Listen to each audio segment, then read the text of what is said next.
Hello check checking. Hello hello check.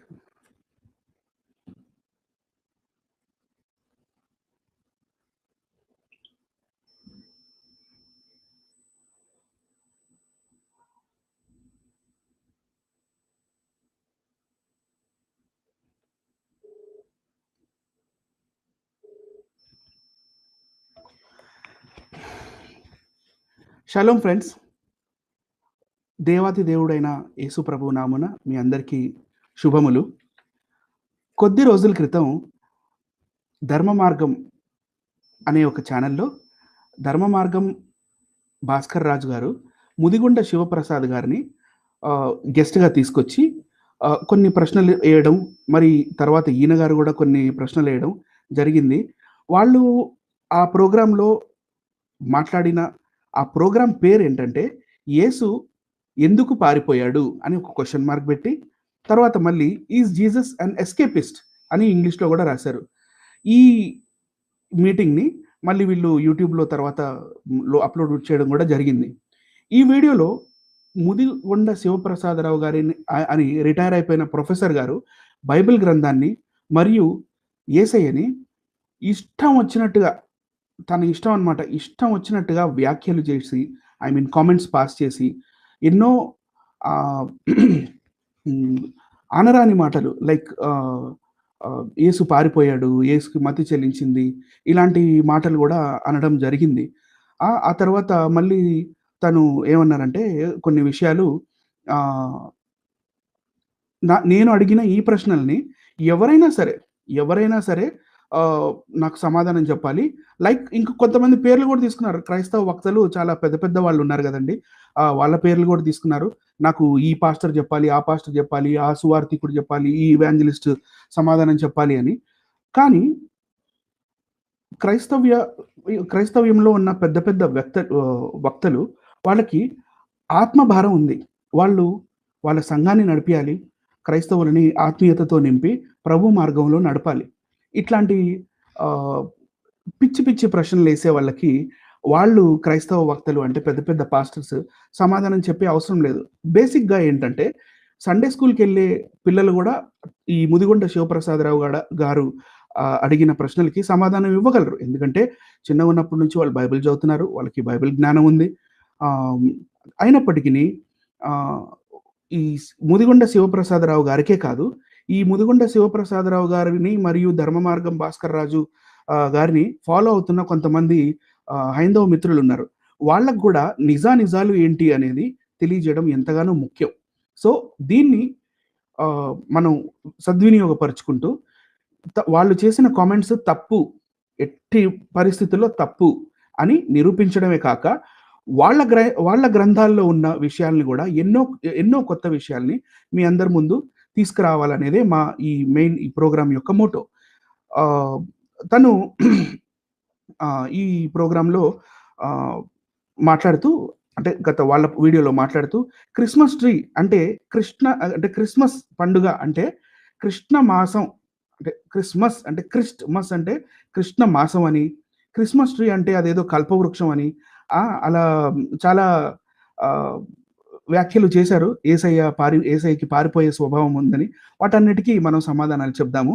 నాతో పాటు మీ అందరినీ కలవడానికి బ్రదర్ సిహెచ్ హరిప్రసాద్ గారు మనతో పాటు ఉన్నారు. హరిప్రసాద్ గారు, మీరు ఆన్లైన్లో ఒకసారి రండి. హరిప్రసాద్ గారు, ప్రైజ్ ది లార్డ్ అండి. మీ ఆడియో వినపడట్లేదు, అన్మ్యూట్ చేసుకోండి sir. Praise the lord brother. Anil brother బాగున్నారా? బాగున్నాను సార్. అలాగే వీక్షిస్తున్న వీక్షకులు కూడా ప్రభువైన యేసుక్రీస్తు నామములో వందనాలు చెల్లిస్తున్నాను. అలాగే మన మధ్యలో బ్రదర్ జాన్ కోయ గారు కూడా ఉన్నారు.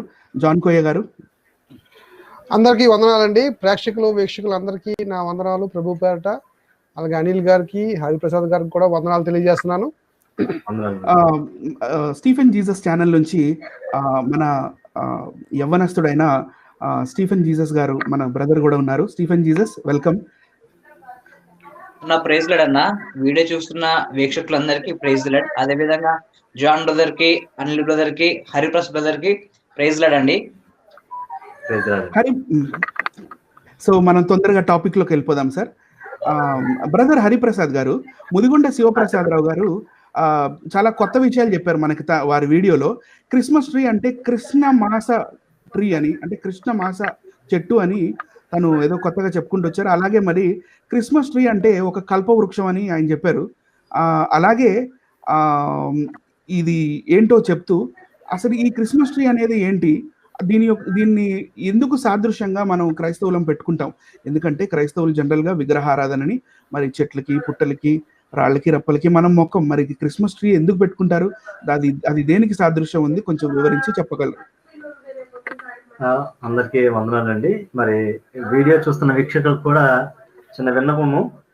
మరి ఈ మధ్య కాలంలో మతోన్మాదులు చేస్తున్న వ్యాఖ్యలకి ఎంతోమంది సమాధానాలు ఇస్తున్నారు. దాంట్లోకి చిన్న విషయం ఏంటంటే, జ్ఞానం ఎక్కువైతే కనుక ఏదో సామెత ఉంది, సామెత గుర్తు రావట్లేదు. జ్ఞానం ఎక్కువ కొద్దీ దాన్ని ఇష్టం వచ్చినట్టు వాడేస్తా ఉంటారంట. అలాగే ముదిగొండ తాతయ్య గారు, అంటే అఫ్కోర్స్ నాకు తాతయ్య అవుతానండి, ఎందుకంటే నాకని చాలా పెద్దవాళ్ళు. ఆయనకి దాదాపు నాకు 35 అంటే ఆయనకి దాదాపు 80 దగ్గరలో వచ్చినట్టుంది. మర్చిపోయాను, అనిల్ గారు మీరు మా తాతగారికి బర్త్డే విషెస్ చెప్పలేదు సార్. సార్ మరి మీరు తాతగారికి మీరు బర్త్డే కేక్ చూపిస్తారు అని అనుకున్నాను సార్. మీరు బర్త్డే కేక్ చూపిస్తారు, చూపిస్తే చెప్తాను సార్. చూపిద్దాం సార్. ముందు చూపించే ముందు చిన్న మరి తాతగారికి నా యొక్క విషెస్ చెప్తున్నాను. అలాగే ముందుగా ఆయన మాట్లాడుతూ అంటే కొన్ని ఒక వింతైన అర్థం చెప్పారు. చాలా వింతగా అనిపించింది నాకు వినంగానే. అసలు బ్రహ్మాండంగా, అసలు అబ్బా, అసలు నిజంగా అసలు ఎక్కడి నుంచి దిగారో ఈయన, అసలు ఇంత జ్ఞానం ఎలా వచ్చింది అనుకున్నాను మా తాతగారికి. చూడండి మీరు, క్రిస్మస్ అంటే అంటే కృష్ణ, మాస అంటే మాసము అంట. అంటే ఇంకా అదే అంటున్నాను. అందుకనే జ్ఞానం పెరిగే కొద్ది ఏమైందంటే చాలా లోతులకి, చాలా అన్ని కలగాపులకం చేసేస్తారు అనమాట. మొత్తం మిక్సింగ్ అనమాట.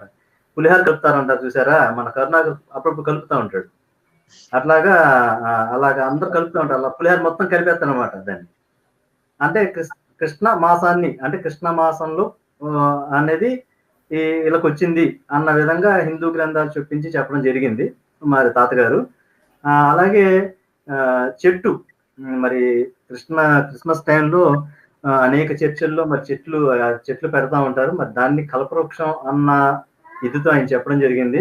మరి కల్పవృక్షం అంటే ఏంటి, కృష్ణ మాసం అనేది ఏంటి అనేది తర్వాత చెప్పుకుందాం. ముఖ్యంగా ఫస్ట్ మన హైందవ సహోదరులకి, క్రైస్తవ సహోదరులకి ఆల్రెడీ తెలుసు. హైందవ సహోదరుల కోసం నేను చెప్తున్నాను. క్రిస్మస్ అనేది దేవుడి యొక్క జననం గురించి, దాని సాదృశ్యంగా మేము క్రిస్మస్ అనేది జరుపుకుంటాం. చెట్టు గురించి వచ్చేసరికల్లా జస్ట్ చిన్న వివరణ అండి. చెట్టు అనేది అది ఒక జీవవృక్షంగా సాదృశ్యంగా మేము పెట్టుకుంటాం. దానికి మేము తగిలిచ్చే ఆ యొక్క గిఫ్ట్స్ కానివ్వండి, ఆ యొక్క స్టార్స్ కానివ్వండి, ప్రతి దానికి కూడా ఒక అర్థం ఉంటది. అర్థం లేకుండా ఏది చేయరండి క్రైస్తవులు. మరి గమనించాలి మీరు అందరూ కూడా, ప్రతి దానికి ఒక సాదృశ్యం అనేది ఉంటుంది.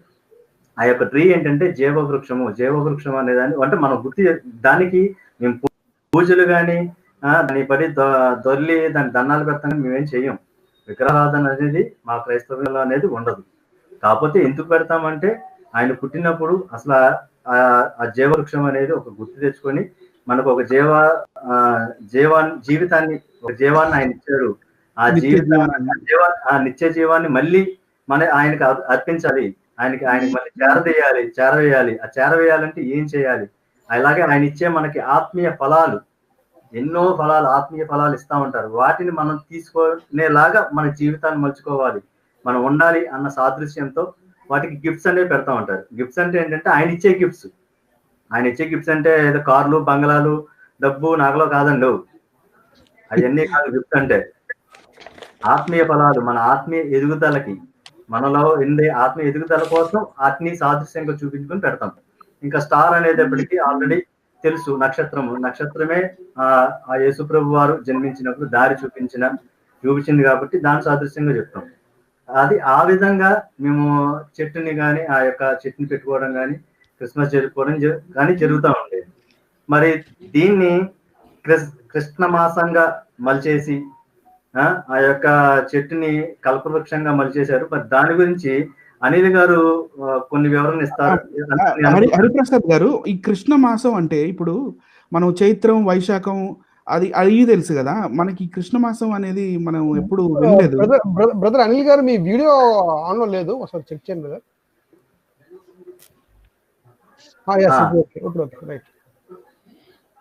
ఇప్పుడు ముందుగా మరి తాతగారికి చిన్న గిఫ్ట్ ఇద్దామండి. మరి అనిల్ గారు అన్నారు కదా, గిఫ్ట్ ఇవ్వకపోతే బాగోదు. ఈరోజు ముదిగొండ శివప్రసాదరావు గారి బర్త్డే కాబట్టి, పెద్దవారు కాబట్టి ఆయన మమ్మల్ని తోలనాడినా, ఇష్టం వచ్చినట్టు మాట్లాడినా మేము మాత్రం మా అదుపులు దాటము. మేము మా అదుపులోనే ఉంటాము. అట్ ద సేమ్ టైం మేము గౌరవిస్తాము. కాబట్టి ముదిగొండ శివప్రసాదరావు గారు, మీకు హ్యాపీ బర్త్డే అండి, జన్మదిన శుభాకాంక్షలు. తాతగారు నా వైపు నుంచి కూడా అండి happy birthday, wish you many many happiness of the day. ఇలాంటి పుట్టినరోజు అనేకం మీరు జరుపుకోవాలని కోరుకుంటున్నాను. సార్ ముందుకెళ్దాం సార్. చెప్పండి సార్. అదే ఓకే. నెక్స్ట్ మన క్రిస్మస్ గురించి, కృష్ణ మాసము, కల్పవృక్షము గురించి మన అనిల్ గారు చిన్న వివరణ ఇస్తారు. నెక్స్ట్ స్లైడ్ లోకి వెళ్దాం సార్.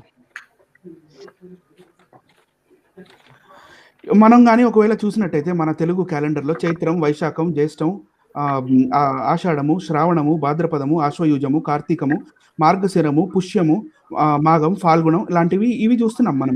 ఇలాంటి మాసాలు ఉన్నాయి కానీ కృష్ణ మాసం అనేది ఇది ఎక్కడ మనకు కనపడదు.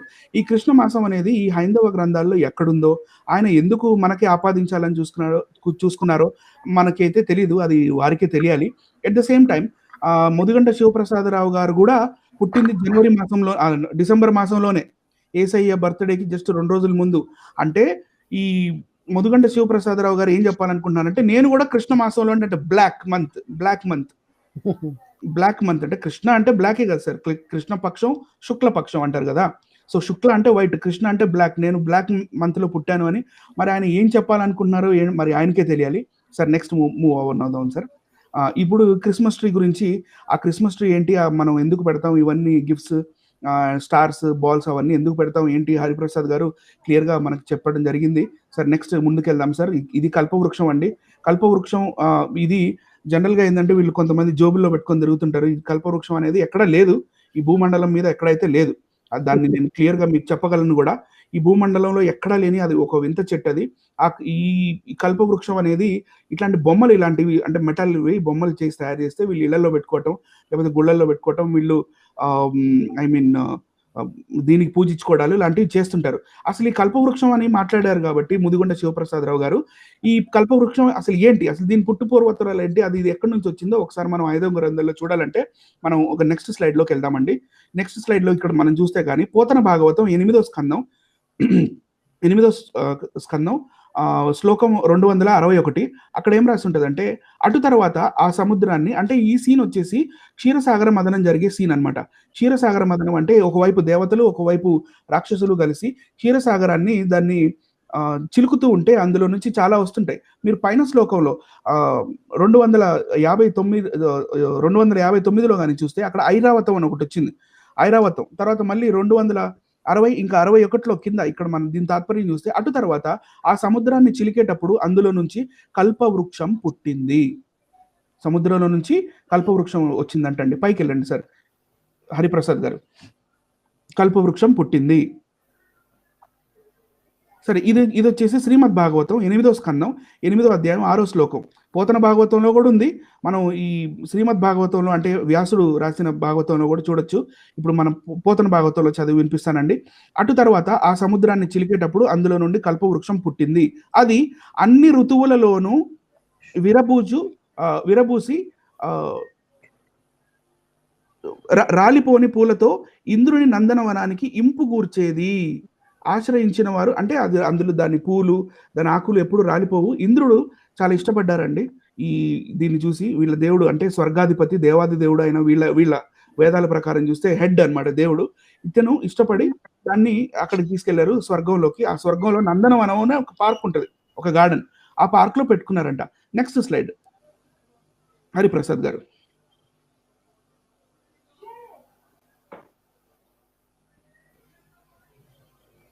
హరిప్రసాద్ గారు. సో నెక్స్ట్ స్లైడ్లో ఏంటంటే అది వ్యాస భాగవతం నుంచి చూపించానండి. వ్యాస భాగవతంలో కూడా ఇదే ఉంటుంది. ఆ దేవతలు ఇంకా రాక్షసులు చిలికినప్పుడు ఆ కల్పవృక్షం వచ్చింది. అది స్వర్గంలో ఉన్న ఆ ఇంద్రుడి నందనవనంలో ఉంచబడింది. అది నందనవనంలో చాలా శోభగా ఉంది అని చెప్పబడింది. సార్ హరిప్రసాద్ గారు, హలో.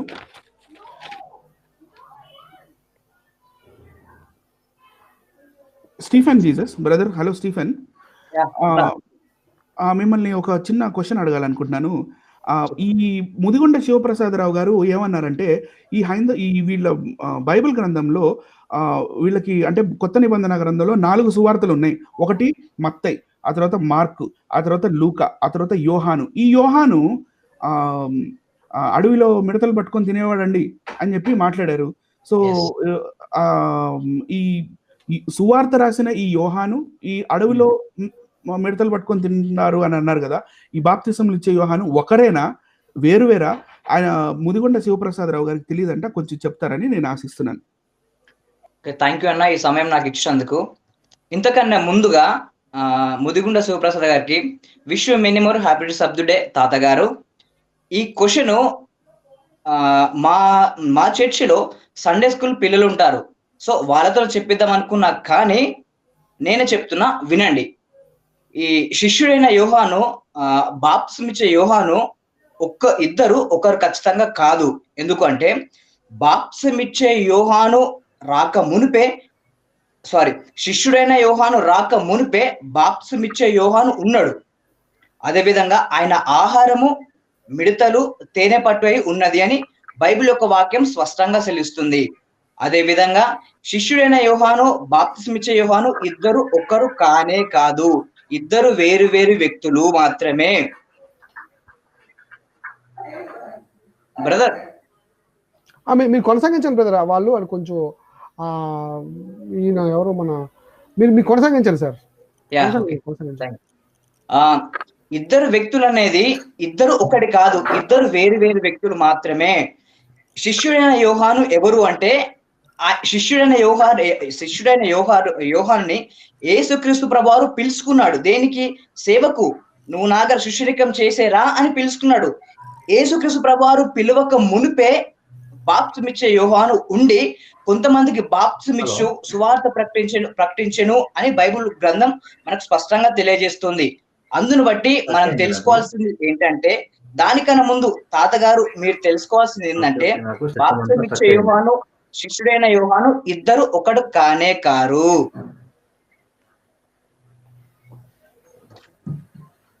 బ్రదర్ అనిల్ గారు,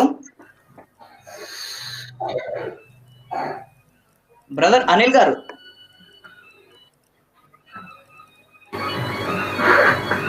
హలో బ్రదర్ అనిల్ గారు. అనిల్ బ్రదర్, మీ వాయిస్ కట్ అయిపోయింది బ్రదర్. ఒకసారి వాయిస్ ఆపి మళ్ళీ రండి బ్రదర్. హలో సార్, మీకు ఇప్పుడు వినపడుతుందా సార్? వినపడుతుంది. కంటిన్యూ చేయండి సార్. చెప్పండి సార్. అయితే ఇప్పుడు జాన్ కోయ్య గారు, చెప్పండి బ్రదర్. ఇప్పుడు నేను మిమ్మల్ని ఒక చిన్న ప్రశ్న అడగాలనుకుంటున్నానండి. చెప్పండి. యేసు ప్రభు 18 సంవత్సరాలు ఎక్కడికో వెళ్ళిపోయారు. తన జీవిత కాలంలో 12వ ఏట నుంచి 30వ ఏట వరకు ఈ 18 సంవత్సరాలు యేసయ్య ఎక్కడున్నారో ఎవరికి తెలియలేదు. యేసయ్య ఇక్కడికి వెళ్ళారు, అక్కడికి వెళ్ళారు, హిమాలయాల్లో ఉన్నారు, లేకపోతే నలంద యూనివర్సిటీకి వెళ్ళి బుద్ధిజం ని నేర్చుకొని మళ్ళీ వెళ్ళారు, అది అని చెప్పి ఏవో చాలా చాలా వ్యాఖ్యలు ఉన్నాయి. ఇదే పాయింట్ ని మళ్ళీ ముదిగొండ శివప్రసాద్ గారు లేవనెత్తి, I want to listen and I want to be enlighten and I want to know where did Jesus Christ go for 18 years అని అన్నారు. కొంచెం వివరించి చెప్పండి సార్. అంటే స్కాలర్స్ ని అడిగాను క్వశ్చన్ అంటున్నాడండి. ఇక్కడ కూర్చున్న వారందరూ కూడా స్కాలర్సే. మిస్టర్ ముదిగొండ గారు, తాతగారు, మరి మీరు ఉస్మానియా యూనివర్సిటీలో ప్రొఫెసర్ అంటున్నారు. అంటే ఇక్కడ మా దగ్గర విశాఖపట్నంలో ఆంధ్ర యూనివర్సిటీ ఉంది. ఆంధ్ర యూనివర్సిటీలో కూడా ఇటువంటి లెక్చర్ నేను ఎప్పుడు కూడా వినలేదు. అంటే మీరు చెప్పిన మాటలు నేను వినలేదు. మరి ఉస్మానియా యూనివర్సిటీలో మరి మీరు ప్రొఫెసర్గా పనిచేశారు, డాక్టరేట్ చేశారు, మరి మంచి ప్రొఫెసర్గా ఉన్నారు. ఎన్నో పుస్తకాలు రాశారు అని నేను విన్నాను. మరి అలాంటి మీరు బైబిల్ చదివే ఇవన్నీ చెప్పారా అనేది ఫస్ట్గా నేను ప్రశ్న వేస్తున్నానండి. బైబిల్ చదివారా లేకపోతే వేరే గ్రంథాల్లో చూసి రాసుకొచ్చి కాపీ కొట్టి రాసుకొచ్చి ఏమైనా మీరు చెప్పారా అనేది నాకు ప్రశ్నగా ఉంది. ఎందుకంటే ప్రొఫెసర్ అనే ఆయన అంత మిస్అండర్స్టాండింగ్ గా మాట్లాడరు అసలు. మరి మీరు అలా మాట్లాడినట్టు నాకు అనిపించిందండి. సరే, మీరు ఛాలెంజ్ చేశారు కనుక I wanted to be enlightened అన్నారు సార్ ఇంగ్లీష్ లో. అదే ఎన్లైటెడ్ అన్నారు కనుక మనం అందుకే నేను కూడా ఏం చేస్తున్నానంటే, ఎంతవరకు చాలా మంది మాట్లాడుతున్నారండి ఈ విషయాన్ని. చాలా మంది పుస్తకాలు రాశారు, కొందరు చాలా మంది మతోన్మాదులు ఇప్పుడు ప్రజెంట్ ఉన్న సిచ్యువేషన్స్ లో కూడా చాలా మంది ఈ ప్రస్తావన తీసుకొచ్చారు. ఒకేసారి అందరికీ తెలియజేస్తుంది ఈ టాపిక్. ఎవరైనా ఇప్పుడు నేను చెప్పబోతుంది తప్పు అని నిరూపించగలిగితే మరి మేము ఓపెన్ ఛాలెంజ్ చేస్తున్నాం. బైబిల్లో నుంచి మేము నిరూపిస్తాం యేసుప్రభు వారు ఎక్కడ ఉన్నారు. బైబిల్లో నుంచి మేము నిరూపిస్తాం. 12 సంవత్సరాల నుంచి 30వ సంవత్సరం వరకు ఆయన మధ్యలో ఉన్న కాలం, ఆ కాలంలో ఆయన ఎక్కడున్నారు అనే విషయాన్ని ఇప్పుడు మేము నిరూపిస్తాం. మీరు ఆ ఛాలెంజ్కి నిలబడాలి. ఎందుకంటే ఒక బైబిలే ఆధారం. ఆ బైబిల్లో మేము చూపిస్తాం ఆయన ఎక్కడ ఉన్నాడో అనేది క్లియర్ గా. సరే, నేను టాపిక్ లో వెళ్ళిపోతానండి. ఆయన ఛాలెంజింగ్ మిస్టర్ ముదిగొండ గారు, నేను గారు అని పిలుస్తున్నాను ఆయన్ని. ఆయన ఎంత యేసుప్రభు వారిని అవమానించినా ఐఎమ్ ఛాలెంజింగ్ హిమ్. నేను నిరూపిస్తాను, మీరు కాదని మళ్ళీ మీరు మాకు కౌంటర్ వేయండి. మీరు కౌంటర్ వేయకపోతే, ఒకవేళ నేను చెప్తున్న టాపిక్ కౌంటర్ వేయకపోతే మీరు లాస్ అయినట్టు లెక్క. ఇది మాత్రం ఖచ్చితం. సరే, ఇప్పుడు నేను రెఫరెన్స్లు కూడా చూపిస్తాను బైబిల్లో నుంచి. జాగ్రత్తగా ప్రేక్షకులు కూడా వినండి. క్లియర్గా ఆయన చెప్పండి. ఎవరైనా ప్రశ్నించినా సరే మీకు చెప్పండి. ఒక పాయింట్ చూద్దామండి. మార్కు సువార్త 1వ అధ్యాయము 9వ వచనం చదువుతున్నాను. అక్కడ చూడండి. ఆ దినములలో యేసు గలిలయలోని నజరేతు నుండి వచ్చి, ఎక్కడికి వచ్చారంటే ఆయన 30వ ఏట ఆయన బాప్తిసం తీసుకోవడానికి వచ్చాడు, బాప్తిసం ఇచ్చే యోహాను దగ్గరికి. అప్పుడు ఎక్కడి నుంచి వచ్చాడో ఆయన అడ్రస్, కేర్ ఆఫ్ అడ్రస్ చెప్తున్నాడు ఇక్కడ చూడండి. గలిలయలోని నజరేతు నుండి వచ్చి యోర్దానులో యోహాను చేత బాప్తిసం పొందెను. అంటే ఆయన రాక ఇండియా నుంచి కాదు, ఇండియా నుంచో టిబెట్ నుంచో అని బైబిల్ చెప్పట్లేదు. పాకిస్తాన్ లో ఉన్న నలంద యూనివర్సిటీ నుంచో, పాకిస్తాన్ లో నుంచి నలంద యూనివర్సిటీలో నుంచో ఆయన రావట్లేదు. ఆయన ఎక్కడి నుంచి వస్తున్నాడు? ఆయన తిరిగే ప్లేస్లు 3 అండి బైబిల్లో. యూదయ, గలిలయ, ఈ ప్రాంతాలు, అంటే అక్కడ ఉన్న 3 ప్రాంతాలు మాత్రమే ఆయన తిరిగాడండి. యేసుప్రభు వారు తిరిగాడు, మనం గమనించాలి. అంతేగాని అక్కడ అవుట్ అవ్వలేదండి. గలిలయ ప్రాంతం నుంచి కానీ, యూదయ ప్రాంతం నుంచి కానీ. మన మ్యాప్ చూస్తే వెనకాల మనకు కనబడుతుంది యేసుప్రభు తిరిగే ప్రాంతాలు అని. మనం చూసినా సరే తెలిసిపోద్దండి. యాక్చువల్లీ యేసుప్రభు వారు తిరిగే ఆ కాలంలో ఏ ప్రాంతాల్లో ఆయన తిరిగి ఉండాలి అనే మంచి మ్యాప్స్ కూడా మనకి రాయబడతాయండి. మీరు గమనించాలి. యూదయ, గలిలయ, అలాగే సమరయ ప్రాంతాల్లో మాత్రమే ఆయన తిరిగినట్టుగా మనకి బైబిల్ చెప్తుంది. దానికి మించి దాటి ఏ దేశాల్లో కూడా ఆయన వెళ్ళలేదు, అది కన్ఫర్మ్. అయితే ఇక్కడ చూడండి, ఆ దినములలో యేసు గలిలయ నుండి నజరేతు నుండి వచ్చి అనే పదం మనకు కనబడుతుంది. అలా నెక్స్ట్ లోకాసు వార్త బాగా గమనించాలి. లోకాసు వార్త 4వ అధ్యాయం 16వ వచనం. 4వ అధ్యాయం 16వ వచనంలో కూడా చూడండి. తర్వాత ఆయన తాను పెరిగిన నజరేతుకు వచ్చెను. ఇంత క్లియర్ గా ఉంది సార్. వచనం చూడండి ఎలాగుందో. లోకాసు వార్త 4వ అధ్యాయం 16 అండి. ప్రేక్షకులారా మీరు గమనించండి. ఈయన ప్రొఫెసర్ అని చెప్పుకుంటున్నాడు. ఈయన ప్రొఫెసరేనా అని నాకు డౌట్ వస్తుంది. ఉస్మానియా యూనివర్సిటీ, ముఖ్యంగా Osmania university the best university అసలు చెప్పాలంటే. ఆయన ఉస్మానియా యూనివర్సిటీ పరువుని ఏమైనా తీస్తున్నాడేమో అని కూడా నాకు డౌట్ వస్తుంది సార్. ఎందుకంటే ఇక్కడ ఎంత క్లియర్ గా ఉంది చూడండి. తర్వాత ఆయన తాను పెరిగిన నజరేతుకు వచ్చి అనే పదం మనకు కనబడుతుంది ఇక్కడ బైబిల్లో. అలాగే లోకాసు వార్త, అదే లోకాసు వార్త 2వ అధ్యాయము 5 నుంచి 7 వరకు మనం చూసినట్లయితే, 5 నుంచి 7 వరకు మనం చూసినట్లయితేనండి, ఇక్కడ వీరు ఆ సంఖ్యలో రాయబెట్టకు గలిలయలోని నజరేతు నుండి యూదయలోని బెత్లెహేము అనబడే దావీదు ఊరికి వెళ్ళెను అనే పదం మనకు కనబడుతుంది ఇక్కడ బ్రదర్. అంటే దీనికి అర్థం ఏంటంటే, వీరు ఒక డాక్యుమెంటేషన్ అనేది ఈ కుటుంబం రాసుకుంది. ఎవరు? యోసేపు గారు, తల్లి అయిన మరియా గారు. డాక్యుమెంటేషన్ కూడా జరిగింది. వీరు ఆధార్ కార్డ్ ఎలాగో మనకు మన కాలంలో ఆధార్ కార్డ్ ఎలాగో మనం సో ప్లేస్కి చెందిన వారము, సో ఏరియాకి చెందిన వారు అని మనకు ఆధార్ కార్డ్ ఎలాగైతే ఇస్తారో, అదే విధంగా బైబుల్లో మరి సంఖ్యలో చేర్చబట్టడానికి, పర్టికులర్ గోత్రంలో సంఖ్యలో చేర్చబట్టడానికి డాక్యుమెంటేషన్ కూడా జరిగింది. ఆ డాక్యుమెంటేషన్ లో ఏమనుందంటే, గలిలయలోని నజరేతు నుండి యూదయలోనికి, గలిలయలోని నజరేతు అనే పదం మనకు కనబడుతుంది. నజరేతు అనే పదం మనకు కనబడుతుందండి. ఇంకోటి చూద్దాం. మార్క్స్ అన్ని విషయాలు ఇప్పుడు ఈరోజు అన్ని విషయాలు క్లియర్ గా రెఫరెన్స్ తో సహా మీకు నేను చూపించాలని నేను ఆశపడుతున్నాను. కొంచెం టైం తీసుకొని మాట్లాడతాను బ్రదర్. ఇక్కడ చూడండి, ఒక మార్కు సువార్త 6వ అధ్యాయం 1వ వచనం చూడండి. ప్రేక్షకులు మీరు బాగా గమనించాలి. యేసుప్రభు వారు 12 సంవత్సరాల నుంచి 30 సంవత్సరాల వరకు ఎక్కడ పెరిగాడు, ఎక్కడ ఉన్నారు అని బైబిల్ సాక్షిస్తుంది. చూడండి 6వ అధ్యాయం 1వ వచనం.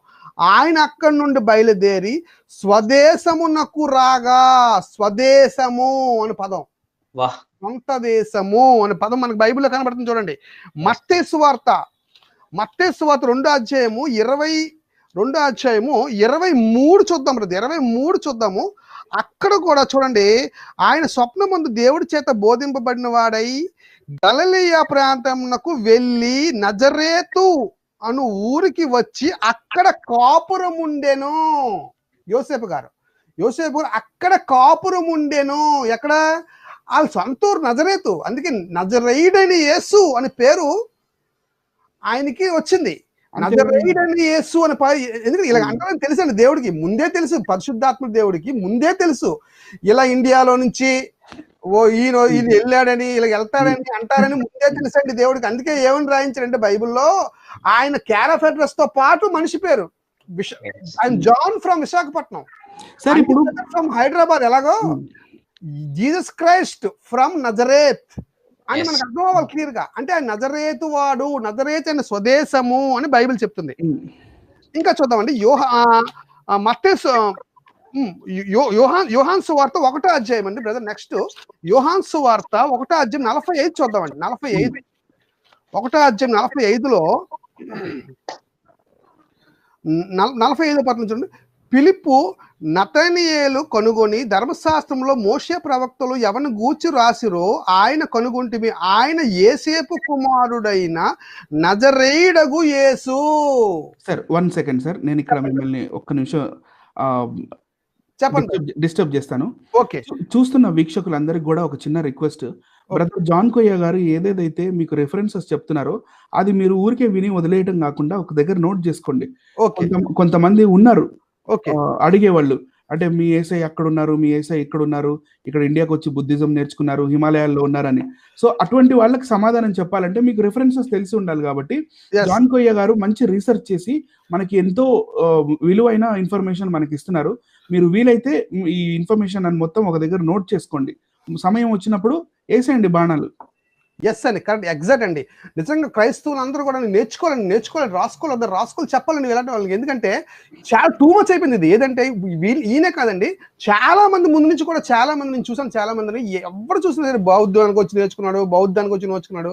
అసలు బుద్ధుడికి యేసుప్రభు వారికి అసలు సంబంధం ఉందా? అసలు బుద్ధుడు ఏం చెప్పాడు, యేసుప్రభు వారు ఏం చెప్పారండి? అసలు దైవం కోసం ఆయన దేవుడినే నమ్మడు. ఆయన బుద్ధుడు ఆయన ఏంటి సమాజమే దైవం అంటాడు. ఆయన దేవుడు ఉన్నాడో లేడో అంటాడు. ఆయన బోధ వేరు, ఈయన బోధన విధానం వేరు. అసలు ఏమాత్రం టాలీ అవుతుందో అక్కడ నేర్చుకోవడం ఏంటండి? సర్వసంపదలు, జ్ఞానము సర్వసంపదలు అయిన యేసులో గుప్తమై ఉన్నాయని బైబిల్ చెప్తుందండి. జ్ఞానమైన యేసుతో ఎవరు సమానం కాదు అసలు. అది కాంటెస్ట్. సరే, నెక్స్ట్ రెఫరెన్స్ చూద్దాం బ్రదర్. మత్తయి సువార్త 13వ అధ్యాయము 53లో ఒకటి చూద్దామండి. యేసు ఈ ఉపమానం చాలించిన తర్వాత ఆయన అక్కడి నుండి వెళ్ళి స్వదేశమునకు వచ్చి సమాజ మందిరములలో వారికి బోధించుచుండును. స్వదేశానికి, సొంత ఊరికి వచ్చాడు. సొంత ఊరికి వచ్చినప్పుడు అక్కడ ఉన్నవారు ఏమని సాక్షిస్తున్నారంటే, ఇతడు వడ్రవాణి కుమారుడు కాడా, ఇతని తల్లి పేరు మరియా కాదా, యాకోబు, యేసేపు, సీమోను, యోదాను వారు ఇతని సహోదరులు కారా అంటూ ఇక్కడ స్వదేశంలో, అంటే ఏ స్వదేశం అండి ఇది? మనం ఇందా నుంచి చెప్పుకున్నవి నజరేతుని స్వదేశము. నజరేతుని స్వదేశం గలిలయలో ఉన్న ఒక ఊరు. గలిలయలో ఉన్న ఊరిలోకి వచ్చినప్పుడు అక్కడ ఉన్న వాళ్ళందరూ మనతో మనతో ఉన్నవాడు ఈయన అని చెప్పి సాక్ష్యం కూడా బైబిల్లోని చెప్పబడుతుంది. చూడండి, యోహాను సువార్త 6వ అధ్యాయం చూస్తే కనుక, ఇంకా చూడండి, నెక్స్ట్ రిఫరెన్స్ చూపిస్తాను. యోహాను సువార్త 6వ అధ్యాయము 41వ వచనం మనం గమనించినట్లయితే, కాబట్టి నేను పరలోకం నుండి దిగి వచ్చిన ఆహారం అని ఆయన చెప్పునందున యూదులు ఆయన గూర్చి సొనుక్కొనుచు, ఈయన యేసేపు కుమారుడైన యేసు కాడా, ఈయన తల్లిదండ్రులు మనం ఎరుగుదము గాక. అంటే యేసేపు కుమారుడు అంటే చిన్నప్పటి నుంచి కూడా 18 సంవత్సరాల నుంచి 30 సంవత్సరం వరకు ప్రజలు ఆయన కనిపెడుతున్నారు, ఆయన గుర్తిస్తున్నారు. సోయన్సో అడ్రస్ లో ఈయన ఉన్నాడు, సోయన్సో వడ్రవాళ్ళని కుమారుడు అనేసి ఆయన సాక్ష్యాలు దేవుడు ఎంత క్లియర్ గా బైబిల్లో ఉంటే, నోరుంది కదా అని సార్, ఆ నోరుంది కదా అని ఇష్టాసనంగా వక్రీకరించడానికి మీరు ఏ బేస్ మీద చెప్తున్నారు? ఎవరు రాసిన పుస్తకాలు మీరు అడుగు తెచ్చుకున్నారు? ఎక్కడి నుంచి మీరు కాపీ కొట్టి దొంగ మాటలు చెప్తున్నారు? అది నా పాయింట్. మీరు నిజంగా మగతనం కలిగిన వారైతే నేను చెప్తున్న ఈ రెఫరెన్స్ని మీరు రివర్స్ లో చెప్పండి, చూద్దాం. మీకు సత్తా ఉంటే నిలబడండి, చూద్దాం. ఇందు మూలంగా నేను పబ్లిక్ గా లైవ్ లో చెప్తున్నానండి, ఎవడైనా సరే యేసు కాశ్మీర్ వచ్చాడు అంటే గనక ఇట్స్ ఏ ఓపెన్ ఛాలెంజ్. ఆయన కాశ్మీర్కి రాలేదు, ఆయన 3 ప్రాంతాల్లో మాత్రమే ఉన్నారు. గలిలయ, సమరయ, యూదయ అనే ప్రాంతాల్లో మాత్రమే ఆయన పరిచర్య చేశారు. 3.5 సంవత్సరాలు ఆయన పరిచర్య చేశారు. ఆయన చిన్నప్పటి నుంచి తల్లిదండ్రుల దగ్గర ఉన్నాడు అని రెఫరెన్స్లు, బలమైన రెఫరెన్స్లు ఉన్నాయి. మత్తయి సువార్త 21:11 చూద్దాం బ్రదర్. నేను ఇంకా చూపిస్తున్నాను, మొత్తం నేను ఫుల్ గా ఓపెన్ చేసి చూపిద్దాం అనుకున్నాను ఈ రోజు. మత్తయి సువార్త 21వ అధ్యాయము, మత్తయి సువార్త 21వ అధ్యాయం 11వ వచనంలో ఆలోచిస్తారండి. ఇక్కడ జనసమూహము ఆయన గలిలయలోని నజరేతు వాడగు ప్రవక్త అయిన యేసు అని చెప్పిరి. ఊరి పేరు ఎక్కడ చూడండి, నేను చూపిస్తున్న రెఫరెన్స్ లో ఊరు పేరు యాడ్ చేస్తూ ప్రపంచం గుర్తిస్తుంది. చూడండి, యేసుని గుర్తిస్తుంది. ఈయన గలిలయలోని నజరేతు వాడగు ప్రవక్త అయిన యేసు అని చెప్పిరి. ఎంత క్లియర్ గా బైబిల్ చెప్తుందండి. లోకాసు వార్త 2వ అధ్యాయం 39లో కూడా ఇంకా రెండు రిఫరెన్స్ ఉన్నాయి బ్రదర్, ముగించేస్తాను నేను.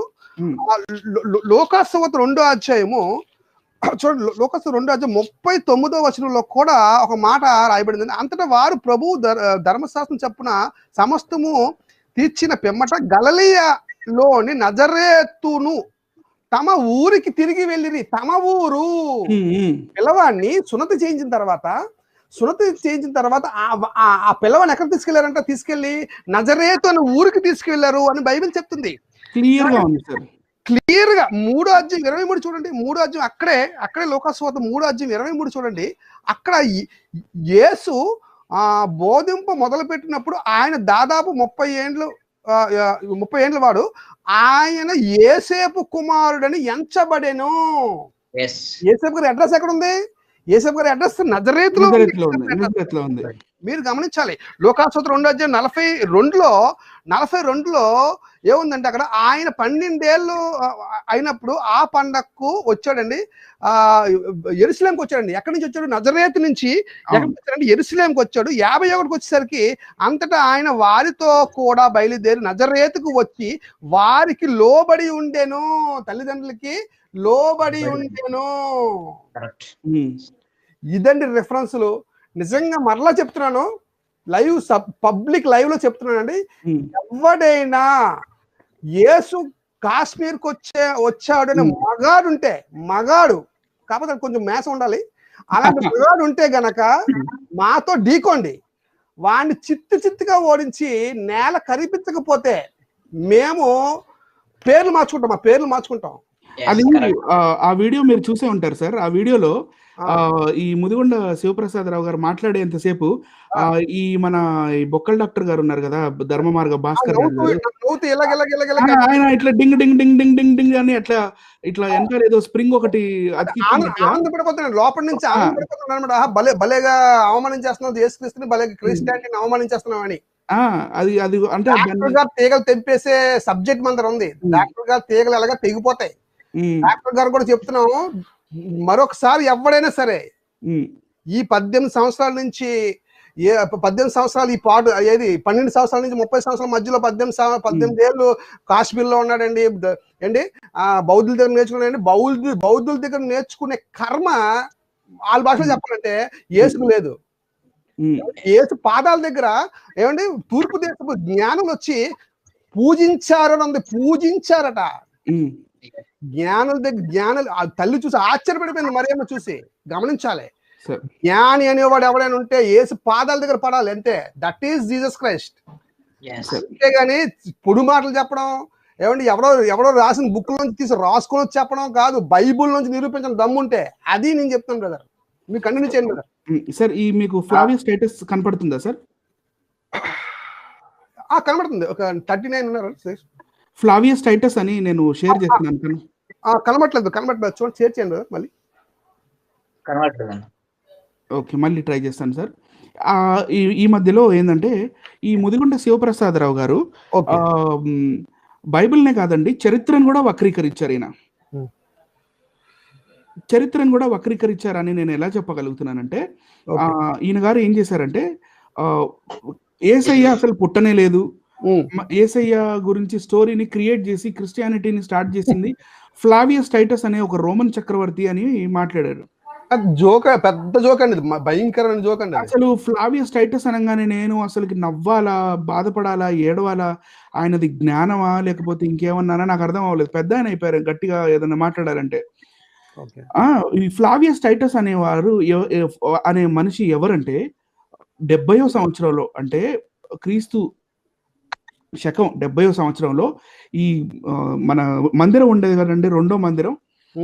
ఆ రెండవ మందిరాన్ని అంటే రెండోసారి కట్టించిన మందిరాన్ని దాన్ని నేలమట్టం చేసి అక్కడ యూదుల్ని ఇంకా క్రైస్తవుల్ని అక్కడ ఉన్న క్రైస్తవుల్ని మరియు యూదుల్ని బందీలు చేసి వాళ్ళని చంపేసిన మహా ఏమంటారండి క్రూరుడు సార్. ఓకే, అంతటి క్రూరమైన మనిషిని పట్టుకొని ఈ ఫ్లావియస్ టైటస్ ఒక్క సెకండ్ సార్, 1 సెకండ్ వినపడుతుంది సార్. ఇప్పుడు సార్ మీకు ఫ్లావియస్ టైటస్ కనపడుతుందా సార్? స్క్రీన్ మీద కనపడలేదు బ్రదర్. ఓకే, సో ఈ ఫ్లావియస్ టైటస్ అనే మనిషి ఎవరు అనేది మనం చూస్తే ఈ ఫ్లావియస్ టైటస్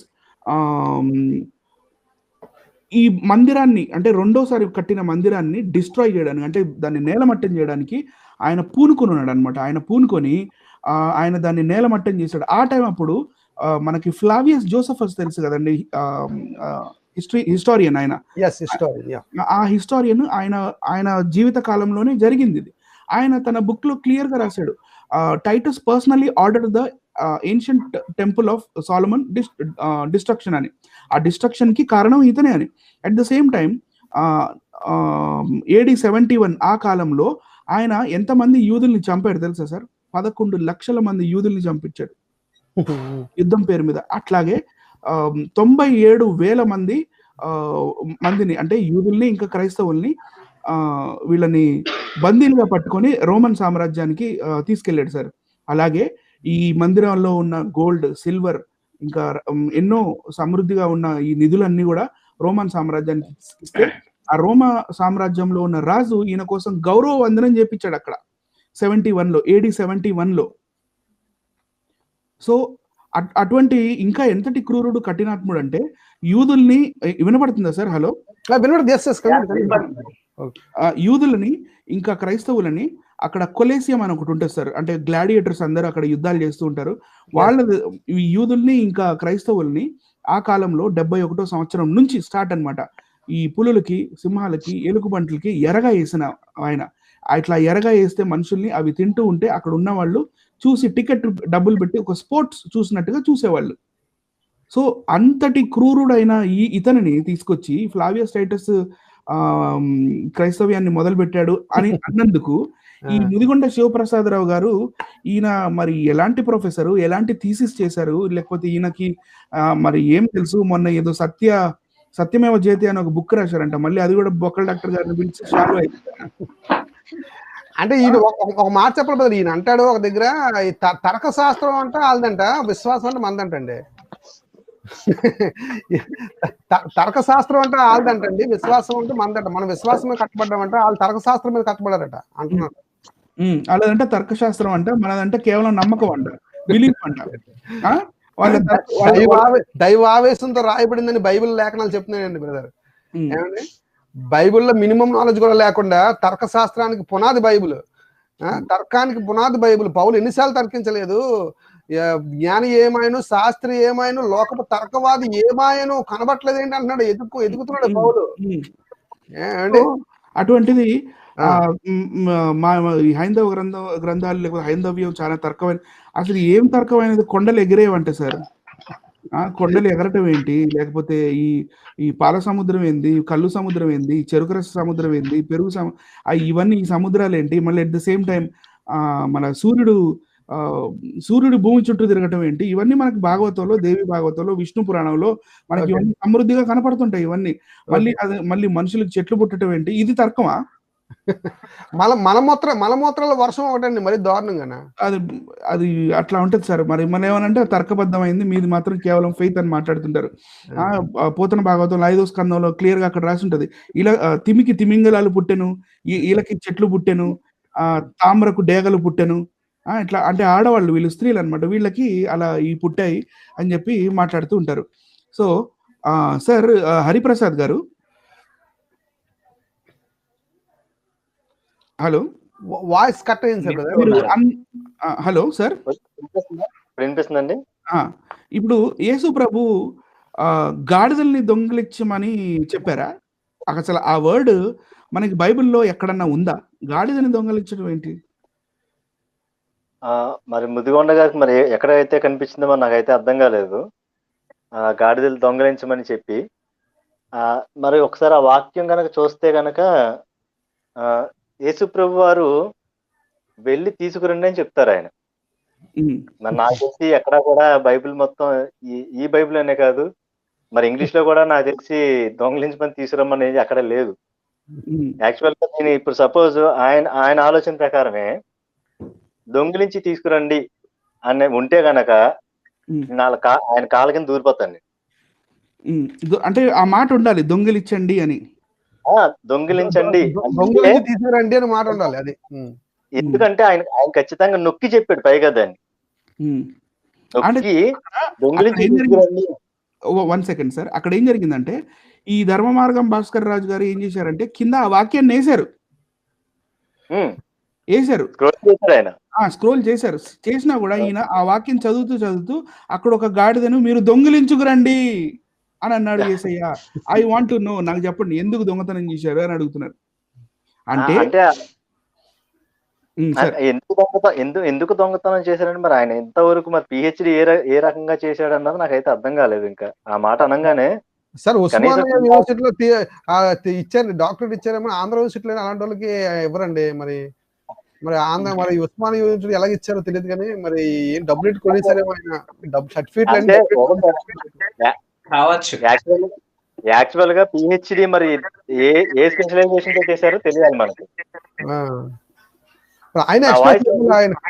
ఆయన లింగ్విస్ట్ అంట సార్, లింగ్విస్ట్ అంట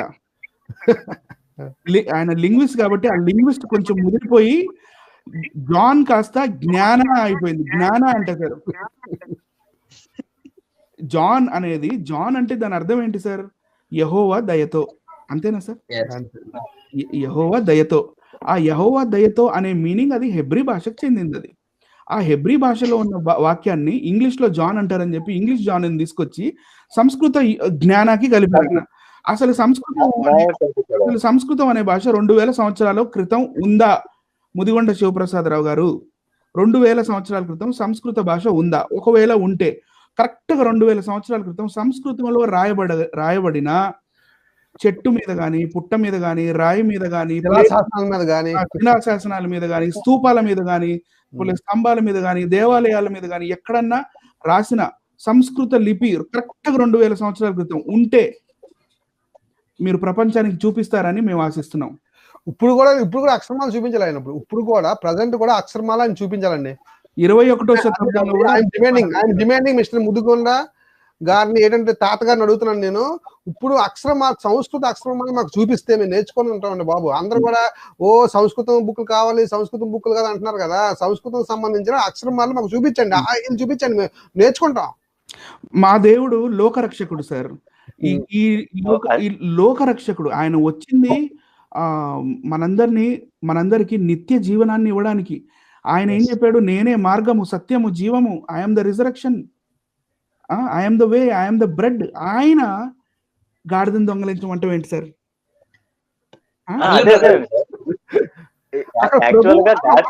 బ్రదర్ అక్కడ పాయింట్ ఉందండి. ప్రభువు నీ ప్రభు అడిగారు అని అంటాడండి. అంటే అప్పటికే జనాలు వెయిట్ చేస్తున్నారండి, ఎప్పుడు ఏం అడుగుతే ఇద్దామని. ఆనాడు యేసు ప్రభావం ఎలా ఉందంటే, యేసు ఏం అడుగుతాడా, ఎప్పుడు ఇద్దామా అన్నట్టుగా ఉన్నారు. అక్కడ ప్రభువు అడుగుతున్నాడు అనే కాన్సెప్ట్ అక్కడ చెప్తాడు యేసు ప్రభు గారు. అడిగిన వెంటనే ఇచ్చేస్తాడు. అడిగిన వెంటనే ప్రభు అడగడం అంటే అసలు యేసు ఇంటికి రావడమే ఎంత అదృష్టం అప్పుడు. అలాంటి ప్రభువు అనే పదం కనబడలేదా ముదిగొండ గారికి? ప్రభువు అనే పదం అక్కడ కనబడలేదా అక్కడ ఆయనకి? అలాంటివన్నీ కనిపిస్తా సార్. అలాంటి కానీ అప్పుడు వాళ్ళకి ఏంటంటే కళ్ళ కలకంటారు, కంజంక్టివైటిస్. కంజంక్టివైటిస్ వచ్చేస్తుంది అనమాట ఆ టైం. అప్పుడు వాళ్ళకి అక్కడ కనపడవు, అవి ఇట్లా చూస్తా ఉంటారు అనమాట. ఈయనేమో ఇటు చూపుతా ఉంటాడు ఒకళ్ళు డాక్టర్.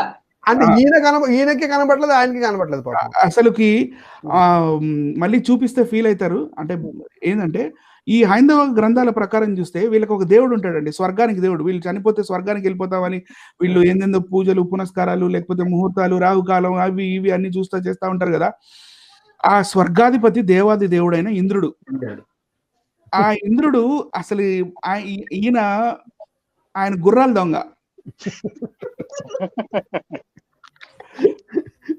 ఒకసారి సగరుడు అనే ఒక చక్రవర్తి, సగరుడు అనే చక్రవర్తి, అది మీరు ఎక్కడైనా చూసుకోవచ్చు. పోతన భాగవతం, వ్యాస భాగవతం, విష్ణు పురాణం, అవి ఇవి మీ ఇష్టం వచ్చిన బుక్కుల్లో చూసుకోండి. సగరుడు అని మీరు గూగుల్లో కొట్టండి, వచ్చేస్తుంది. ద కింగ్ సగరా అని కొట్టండి, వచ్చేస్తుంది. సగరుడు అశ్వమేధ యాగం చేస్తున్నప్పుడు ఈయన ఏం చేశాడు? సగరుడు అశ్వమేధ యాగం చేస్తున్నప్పుడు ఈయన మాయా రూపంలో వెళ్ళిపోయి అశ్వమేధ యాగంలో ఒక గుర్రం ఉంటది. వాయిస్ స్టక్ అవుతుంది బ్రదర్. సార్ ఇప్పుడు వినపడుతుందా? హలో. ఈ స్వర్గాధిపతి అయిన దేవాది దేవుడు ఈ మనుషులు కూర్చొని ఇక్కడ సత్యలోకంలో మనుషులు కూర్చొని అశ్వమేధ యాగం చేసుకుంటా ఉంటుంటే ఈయన వెళ్ళిపోయి ఆయన దొంగతనం చేసుకొని మేఘాల్లోకి తీసుకెళ్లిపోతుంటాడు. కానీ ఈ సగరుడు చేసిన అశ్వమేధ యాగంలో ఈయన ఏం చేస్తాడు తెలుసా? ఒక రంధ్రంలోకి దూరతాడు, భూమిలోకి, పాతాళంలోకి, నాగలోకంలోకి వెళ్ళిపోయి అక్కడ కపిల మహర్షి అక్కడ నాగలోకంలో కూర్చొని తపస్సు చేసుకుంటా ఉంటే ఆయన పక్కన ఉన్న చెట్టుకు గట్టేసి వెళ్ళిపోతాడు. అసలు నాగలోకం ఏంటి, భూమిలోకాలకి వెళ్ళటం ఏంటి? బోరింగ్ కొట్టినప్పుడు మనం బోరింగ్ కొడతాం కదండి, బోరింగ్ కొట్టినప్పుడు ఆ లోకం కనబట్టలేదండి. మరి అది వాళ్ళు తర్కబద్ధం అన్నారు కదా, అది భాస్కర్ రాజు గారు చెప్తారు. అది తర్వాత భాస్కర్ రాజు గారు నా ప్రశ్న ఏంటంటే, ఒక బోరింగ్ మిషన్ తెచ్చుకోండి సార్, బోరింగ్ మిషన్ తెచ్చుకొని కొన్ని లోతు తవ్వండి.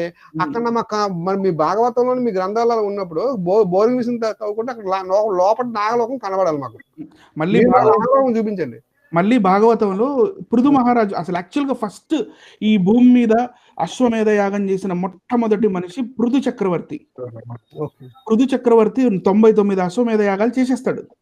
వామ్మో, ఈ 100వ అశ్వమేధ యాగం కూడా చేసేస్తే భూలోకం అంతా ఇందైపోయిద్ది అని చెప్పి 100వ అశ్వమేధ యాగం చేసేటప్పుడు అంటే 99 గుర్రాలను ఆల్రెడీ చంపేశాడు ఆయన. ఎవరు? పృథు మహారాజు. వాళ్ళ పట్టపురాణాలు గుచ్చుతారుగా 3 సూదులు పెట్టి. ఆ సీన్ అయిపోయింది. ఇప్పుడు 100th హార్స్ వచ్చినప్పుడు ఏం జరిగిందంటే, ఈయన ఈ 100th కూడా చేసేస్తే ఇక పవర్ అంతా ఈయనకి వెళ్ళిపోయింది, భూమి అంతా ఈయన పేరు అయిపోయింది అని చెప్పి ఇక భయం పుట్టేసి ఏం చేస్తాడు, ఆ యాగాశ్వాన్ని తీసుకొని ఆకాశంలోకి వెళ్ళిపోతాడు. ఆకాశంలోకి వెళ్తే ఈ సగరుడు కుమారులు బాణం తీసుకొని కొడతారండి. ఆయన అక్కడ నుంచి మాయమైపోతాడంట, బట్టలు కింద పడతాయి ఇంద్రుడివి. ఆ బట్టలు బౌద్ధులు జైనులుగా మారిందంట. మరి చూడండి, ఎప్పుడు బౌద్ధిజము, ఎప్పుడు జైనిజము, ఎప్పుడు సత్యకాలం. మరి ఈయనే చెప్తాడు ఇప్పుడు తర్కబద్ధిస్టు మిస్టర్ బొక్కల డాక్టర్ గారు. తర్వాత శ్రీకృష్ణుడు అండి, శ్రీకృష్ణుడి గురించి దొంగతనం గురించి మాట్లాడారు సార్, చెప్పండి. అది వీక్షకులు గమనించాలి, కొద్దిగా చిన్న టెక్నికల్ ప్రాబ్లం వల్ల పీపీటీ వేయలేకపోతున్నాము. ఇప్పుడు అనిల్ గారు చెప్పిన ప్రతిదీ కూడా విత్ రిఫరెన్స్ తో సహా పీపీటీ రెడీ చేశాను, కానీ కొద్దిగా సిస్టమ్ ప్రాబ్లం ఉండి అది ఆగిపోయింది. ఇంకోసారి అంటే రీస్టార్ట్ చేస్తే మనకి ఇది ఆగిపోద్ది సార్, ఇది ఆగిపోతుంది, మరి కుదరదు. కంటిన్యూ పర్లేదు brother. మీరు బుక్స్ చూపించండి, మనమే అబద్ధం ఏం చెప్పలేదు కాబట్టి బుక్స్ మీద చూపించండి సరిపోతుంది. రెఫరెన్స్ ఇచ్చి చెప్పాను సార్ సరిపోతుంది. అసలు ఇంకోటి ఏంటంటే ఇంకోటి మనకి ఆల్రెడీ పార్ట్ 2 కూడా ఉంటుంది. దాంట్లో నేను ఈ లోపల ఈ టెక్నికల్స్ అన్ని క్లియర్ చేసుకుంటాను, దయచేసి గమనించండి. ప్రతిదీ కూడా ఆయన చూపించామని విత్ రిఫరెన్స్ తో సహా చూపిస్తున్నాము. Continue sir. సార్ అయితే ఈ ఈ కృష్ణుడు మన శ్రీకృష్ణ పరమాత్మ ఈయనేందో ముదిగొండ గారు ఏమనుకుంటున్నారంటే, శ్రీకృష్ణ పరమాత్మ, ఇంద్రుడు వాళ్ళు వీళ్ళందరూ అంటే దొంగతనాలు చేశారు కదా, వీళ్ళ దేవుడు కూడా చేశాడు ఏమో అని ఒక రాయి అలా వేద్దాం అనుకున్నాడు సార్. కానీ అది అలా కుదరదు. ఏంటంటే శ్రీకృష్ణుడు పాలు, పెరుగు, వెన్న, నెయ్యి, చీరలు, అమ్మాయిల్ని కూడా అపహరించాడు సార్. అమ్మాయిని అపహరించిన సంగతి మనకి పోతన భాగవతం 10వ స్కందం 2వ భాగం అంటే ఉత్తర భాగంలో మనకు కనపడుతుంది. రుక్మిణికి ఎంత సార్ వయసు ఆ టైం అప్పుడు? 12 ఏళ్ళు కూడా ఉండవు సార్. 12 ఏళ్ల పిల్లల్ని ఎత్తుకెళ్ళి వాళ్ళని ఏమంటారు సార్? మనుస్మృతి ప్రకారంగా బాల్య వివాహాలు చేసుకోవాలి సార్. అలాగే పరాశర స్మృతి ఒక గ్రంథం ఉంది. మరి ఎదగకుండా ఉండే పిల్లలు ముందే చేసేసుకోవాలి, లేకపోతే తండ్రి నరకం వెళ్ళిపోతాడు. ఇప్పుడు పరాశర స్మృతిలో ఉందండి అలాగా. సార్ జాన్ కోయ్ గారు, నేను చెప్పే పాయింట్ ఏంటంటే, శ్రీకృష్ణుల వారు యాదవు కదా. Okay okay. ఆయన క్షత్రియుడు కాదు కదా. ఓకే. అందుకే ఆయన బాణం ఎత్తలేదు, కత్తి ఎత్తలేదు కదా సార్. ఓకే. మనుస్మృతి ప్రకారం చూసుకుంటే, మనుస్మృతి 3వ అధ్యాయం 33వ శ్లోకం ప్రకారం చూస్తే, ఈ క్షత్రియులు మాత్రమే రాక్షస వివాహం చేసుకోవచ్చు. అంటే ఫైటింగ్ చేసి అమ్మాయిని లేపుకెళ్ళిపోవడం అనమాట. ఓకే. కానీ ఈయన యాదవుడు కదా, యాదవుడు అయ్యండి మరి చేశాడంటే మనుస్మృతిని ఫాలో అవ్వలేదని కదా సార్ దాని అర్థము? అవ్వలేదండి. అమ్మాయిలు అపహరించడమే కదా సార్. అవునవును. అమ్మాయిలు అపహరించే వాళ్ళు ఏమంటారు అంటే, చిన్నపిల్లలు అన్నం తినిపించు, తినమ్మా లేకపోతే బూచోడు వస్తాడు తీసుకెళ్తాడు అంటారు కదా సార్. అవును. మరి ఇదేంటి సంగతి? దీనికి ఆన్సర్ ముదిగొండ గారు చెప్తారా, మరి భాస్కర్ రాజు గారు చెప్తారా? రాక్షస వివాహం అని విన్నాను, రెఫరెన్స్ లో రాక్షస వివాహం చూశాను. అదే రాక్షస వివాహం అంటే, రాక్షస వివాహం గురించి మనుస్మృతి 3వ అధ్యాయం 33వ శ్లోకంలో మనకు క్లియర్ కనపడుతుంది సార్. తల్లి అంటే కూతురు యొక్క తల్లిదండ్రుల్ని కొట్టో, తిట్టో, భయపెట్టో, లేకపోతే అన్నదమ్ముల్ని కొట్టో, ఆ అమ్మాయి ఏడుస్తున్నా కూడా బలవంతంగా కిడ్నాప్ చేసి తీసుకెళ్లడాన్ని రాక్షస వివాహం అంటారు. అంటే కిడ్నాప్ చేసి వివాహం చేసుకోవడం రాక్షస వివాహం. Yes sir. మరి కిడ్నాప్ మరి మన రాజ్యాంగంలో కిడ్నాపర్స్ కి ఎటువంటి శిక్ష ఉంటుందండి? రాజ్యాంగంలో ఏముంది, ఇక్కడ తెలంగాణ అయితే మనకి అది నిర్భయ కేసు, అది మొన్న కొత్తగా ఒకటి జరిగింది, దిశ కేసు. దిశ చట్టం కింద ఇంకా నాన్ బెయిలబుల్ సార్. ఆ తర్వాత ఇక ట్రయల్ ని బట్టి ఉంటది అనమాట. Okay okay. వాదోపవాదం విన్న తర్వాత పిమ్మట జడ్జి గారు ఇచ్చే కోర్టు వారు తీర్పును ఇచ్చినది ఏమనగా. Okay okay right right sir. ఇప్పుడు ఈ ముదిగొండ శివప్రసాద్ గారు ఏదో బొంకుదాన అని ఏదో స్త్రీని పట్టుకొని, హలో మీ ఆడియో వినపడట్లేదు sir? Okay okay now okay right. ఏదో ఒక వర్డ్ యూజ్ చేశారు, బొంకుదాన అన్నాడు. యేసు ప్రభు అంట బొంకుతున్నావు, ఓకే బొంకుతున్నావు, నువ్వు బొంకుతున్నావు, బొంకబాకు అని ఇట్లా అన్నాడు. 5 భార్యలు ఉన్నారు, 5 భర్తలు ఉన్నారు, అదేంటో చెప్పు, అది యేసే అడగటం అది ఎంతవరకు ఇది అని మనం ప్రశ్నించారు సార్. దాని గురించి కొంచెం మన హైందవ సోదరులకి కొంచెం మీరు క్లియర్ గా మంచిగా ఎక్స్ప్లెయిన్ చేసి మేము ఆశిస్తున్నాం సార్. నేను చెప్పనా సార్ అది? ఓకే చెప్పండి సార్. అంటే ఇక్కడ కాన్సెప్ట్ ఒకటేనండి, ఆయన ప్రవక్తగా గుర్తింపు పొందాడు ఇక్కడ సందర్భంలో. అంటే ఒక ప్రవక్త ఏదైనా చెప్పగలడు అనే కాంటెస్ట్, యాక్చువల్ కాంటెస్ట్ పైన మనం చూసుకుని వస్తే అది ఏదైనా కావచ్చు, సందర్భం ఏదైనా కావచ్చు, ఆయన ఏదైనా మాట్లాడవచ్చు. కానీ అక్కడ కాన్సెప్ట్ ఏంటంటే, యేసు ప్రభు వారు హృదయ అంతరంగాలు ఎరిగినవాడు. ఇక్కడ ప్రకటన గ్రంథం చూడండి, ప్రేక్షకుల మీకోసం రిఫరెన్స్ అండి. ప్రకటన గ్రంథము 2వ అధ్యాయము 23వ వచనంలో యేసు ప్రభు వారు స్వయంగా చెప్తున్న మాటలు ఇవి. యోహాన్ గారికి దర్శనంలో యేసు ప్రభు వారు రెడ్ మార్క్స్ బైబిల్ చూసుకుని పట్టుకుంటే అక్కడ ఈ యేసుక్రీస్తు మాటలు ఏంటో మనకు కనబడతాయి. అక్కడ చూడండి ఏ మాట ఉందో. అక్కడ 2:23 చదువుతున్నాను చూడండి. అందువల్ల అంతరింద్రియములను హృదయములను పరీక్షించువాడును నేనే అని సంఘములన్నీ తెలుసుకును. అంతరింద్రియములను హృదయములను పరీక్షించువాడు. అంతరింద్రియాలు హృదయాల్లో ఏమున్నాయో, సీక్రెట్స్ ఏమున్నాయో, మన సీక్రెట్స్ అన్ని కూడా, అది ఏ సీక్రెట్ అయినా కావచ్చు, సందర్భం అది ఏ సీక్రెట్ అయినా కావచ్చు, కానీ అక్కడ హృదయాంతరంగాల్ని దేవుడు అనే ఆయన చెప్పగలడు. సో యేసుప్రభు వారు దైవము అని చెప్పడానికి మంచి సందర్భం అది. యాక్చువల్లీ నువ్వు ప్రవక్త అని, ఒక ప్రవక్త చెప్పగలడు, ఫ్యూచర్ చెప్పగలడు, ప్రజెంట్ చెప్పగలడు, పాస్ట్ చెప్పగలడు ప్రవక్త. సో ఇక్కడ ఆమె హృదయంలో ఉన్న రహస్యాలన్నీ కూడా ఈయన డైరెక్ట్ గా బయలుపరుస్తున్నప్పుడు ఆమె గుర్తించింది మీరు ప్రవక్త అని. అది సందర్భం అండి ఇక్కడ. ఓకే సార్, అదే వీళ్ళకి సందర్భాలు ఏమి ఉండవు. మన వీళ్ళ బుక్కుల్లో చూస్తే రామాయణం బాలకాండ ప్రకారం ఒంటరిగా కనపడిన స్త్రీలు అసలు ఒంటరిగా కనపడితే చాలు సార్,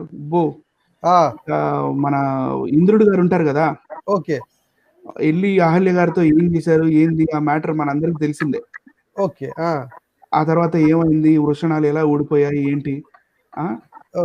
సో మన దేవుడు దేవాది దేవుడు కాబట్టి అలాంటి చీప్ పనులు ఇలాంటివి ఏం చేయడు సార్. అయితే ఇట్ ఈస్ వెరీ క్లియర్. తర్వాత నెక్స్ట్ సార్, ముందుకెళ్తే మనకి ఇక్కడ సార్ మన ఫ్రెండ్ ఒకతను వచ్చాడు. అతని పేరు అంటే కామెంట్ సెక్షన్ లో చూస్తే చంద్రశేఖర్ ఆజాద్. ఓకే, చంద్రశేఖర్ ఆజాద్ గారు ఏం పెట్టారంటే, పురుష సంయోగం ఎరుగని లేడీస్ 10% అడిగేవాడిని ఏంటితో కొట్టాలి అని అడుగుతున్నారు సార్. అంటే వీళ్ళ దేవుళ్ళేమో అంటే శత్రుశేషం లేకుండా దితీదేవి కడుపులోకి దూరి గర్భస్థ శిశువుని ఇంద్రుడు చంపిన సంగతి ఈ పాపం ఈ పిల్లడికి తెలియదేమో. దితీదేవి అంటే బాలకాండ ప్రకారం, అంటే రామాయణం బాలకాండలో రాసి ఉంటది. ఈ కథ కూడా విశ్వామిత్రుడు 12 ఏళ్ళ వయసున్న శ్రీరాముడికి, అంటే చిన్న పిల్లడికి చంద్రశేఖర్ ఆజాద్ అనే పదం ఉంది. ఈయన ముస్లిం ఏమో. చంద్రశేఖర్ ఆజాద్ అంటే సార్ ఇక్కడ ఒకటి క్వశ్చన్ ఏంటంటే, ఇప్పుడు ఏంటిది ఆయన అడిగింది, పురుష సంయోగం ఎరగని ఎదవని రేప్ చేయమని అంటే నాకు అర్థం కాలేదు సార్, ఒకసారి చెప్తారా అది? చంద్రశేఖర్ ఆజాద్ ఏమంటున్నాడంటే, ఇప్పుడు దశం భాగం అనే దాన్ని పురుష సంయోగం ఎరుగని స్త్రీను మీకోసం ఉంచుకోండి అని చెప్పారు కదా, ఆ రెండింటిని కలిపాడు అనమాట. అంటే మొన్న ఈ ముదిగొండ శివప్రసాద్ గారు కలిపారు కదా, ఏది ఏడ్చువారు ధన్యులు వారు అట్లా కలిపాడు అనమాట. వీళ్ళంతా ఇక్కడ కలపటమే కదా వీళ్ళ పని సార్, సబ్జెక్ట్ ఉండదు. ఇక వీళ్ళ ఫాలోవర్స్ ఎట్లుంటారు మాక్సిమం అంటే, నేను 90% ఆఫ్ ద వీళ్ళ ఫాలోవర్స్ అంటే ఈ ముదిగొండ శివప్రసాద్, ఈ బొక్కల డాక్టర్, లేకపోతే ఇట్లా కొంతమంది ఉన్నారు కదా టీమ్ బ్యాచెస్ ఉన్నాయి కదా, వీళ్ళ ఫాలోవర్స్ ఎట్లుంటారంటే అందులో మాక్సిమం 90% ఇంకా లోతు దగ్గరే ఇరుక్కుపోయి ఉన్నారు. వాళ్ళ సిలబస్ ఇంకా ముందుకెళ్ళట్లా, లోతు దగ్గరే ఆగిపోయి ఉన్నారు వాళ్ళు. ఇంకా అంతకుమించి ముందుకెళ్ళడానికి ఏముందండి అక్కడ, వాళ్ళకి కావాల్సింది అది ఒకటే. అయితే సార్ నేను ఇక్కడ ఇంకొక విషయం మీతో మాట్లాడాలనుకుంటున్నాను. అదేంటంటే బైబిల్ గ్రంథాన్ని మార్చేశారని, బైబిల్ గ్రంథం ఎన్నోసార్లు మార్చేశారు, హిబ్రూ గ్రంథంలో ఇది ఇట్లా లేదు, ఇది ఇంగ్లీష్లో అట్లా లేదు, దీన్ని మార్చేశారు అది ఇది అన్నారు. మరి మొన్న 3 రోజుల క్రితం ధర్మ మార్గం భాస్కర్ రాజు గారు ఒక వీడియో పెట్టారు. అది ఏంటంటే, నేను అన్ని వేదాలు మార్చి రాస్తున్నాను, రాయటం ఇంకా 70% అయిపోయింది, ఇంకా కొంచెం మిగిలింది, తొందరలోనే నా బుక్ నేను చేస్తాను అంటే. ఈయనకి ఎవరు ఇచ్చారు సార్ అధికారం ఈయన వేదాలని మార్చడానికి? అంటే నా క్వశ్చన్ ఏంటంటే, నా బాటమ్ లైన్, ఇప్పుడు ఒక వీల్నామా ఉంది సార్, ఒకరు ఉన్నారు పెద్ద ఆయన, 50 సంవత్సరాల క్రితం ఒక వీల్నామాని రాశారు. పుట్టిన ప్రతి ఒక్కళ్ళు ఆ వీల్నామాని రాసుకుంటూ అంటే మార్చుకుంటూ వెళ్ళిపోతే ఆఖరికి దానికి ఏం విలువ ఉంటుంది సార్? అది వీల్నామే కాదు కదా.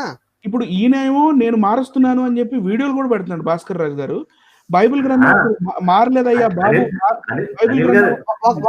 ఒక పాయింట్ నేను భాస్కర్ రాజు గారు ఒకటి అడుగుతున్నాను, ఏంటంటే అండి, ఇప్పుడు ఉన్న పుస్తకాలన్నీ ముందు బ్యాన్ చేయించండి భాస్కర్ రాజు గారు. ముందు మీరు ఉన్న పుస్తకాలు, ఇప్పుడు మేము చూపిస్తున్న పుస్తకాలు కానివ్వండి, ఇప్పుడు ప్రజెంట్ ఉన్న తిరుమల దేవస్థానం వారు ప్రింట్ చేసిన పుస్తకాలు కానివ్వండి, ఏ పుస్తకాలు హిందూ గ్రంథాలు ఉన్నాయి ముందే బ్యాన్ చేయండి. దాని తర్వాత మీరు తర్జుమా చేసి ఒరిజినల్ మాకు వస్తే మేము చదువుకుంటాం.